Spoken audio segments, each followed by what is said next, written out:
राजकारणाच्या हिताची नाही आहे। राज्यसभा निवडणुकीच्या पार्श्वभूमीवर अपक्ष आमदार नेमकी काय भूमिका घेतात याकडे सर्वांचं लक्ष लागलेलं आहे। कारण गेल्या काही दिवसात सरकारसोबत असलेले अपक्ष आमदार हे निधी वाटपावरून नाराज होते। यावरूनच आता अपक्ष आमदार आशिष जयस्वाल यांनी गंभीर आरोप केलाय। मंत्र्यांकडे काम घेऊन गेलो की काही मंत्री आमदारांकडे टक्के मागतात असा आरोप त्यांनी केलाय। तसंच यामुळे काही अपक्ष आमदार सरकार विरोधात जाऊ शकतात असंही त्यांनी म्हटलंय। त्यांच्यासोबत संवाद साधलाय आमचे नागपूरचे प्रतिनिधी तुषार कोहळे यांनी।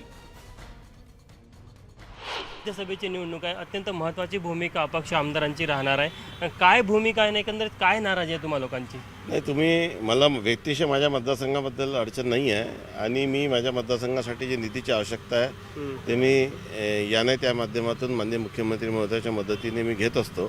परंतु इतर आमदारांचा विषय होता तर त्या सर्व आमदार मी सिनियर असल्यामुळे माझे सर्व मित्र असल्यामुळे त्यांच्या सर्व व्यथा ते सर्व आमदार महाविकास आघाडी सोबत राहिले पाहिजे, त्यांच्यातली खतखत दूर झाली पाहिजे म्हणून तो विषय मी सरकारपुढे मांडला होता। माननीय मुख्यमंत्री महोदयांनी त्याची दखल घेतली आणि तो निर्णय त्यांना न्याय मिळेल अशा पद्धतीची माझी अपेक्षा आहे। दुसरं की हे निवडणुकीच्या तोंडावर हा विषय नाही आहे, कारण की आता तर राज्यसभेची निवडणूक आणि विधान परिषदेची निवडणूक महत्त्वाची आहे। तर त्या सर्व आमदारांच्या ज्या अडचणी आहेत ते मांडून मी त्यांना ते सर्व सरकारच्या सोबत राहिले पाहिजे म्हणून माझी धडपड आहे। नेमकं त्या आमदारांच्या मंत्र्यांसंदर्भात काय तक्रारी होते किंवा महाविकास आघाडी सरकार संदर्भात काय तक्रारी होते? मी पूर्वीच सांगितलं की काही मंत्री हे खूप चांगल्या पद्धतीने काम करतात, आमदाराला समजून घेतात, त्याला ताकद देतात, आमदाराला त्याच्या मतदारसंघाचे कामं करतात।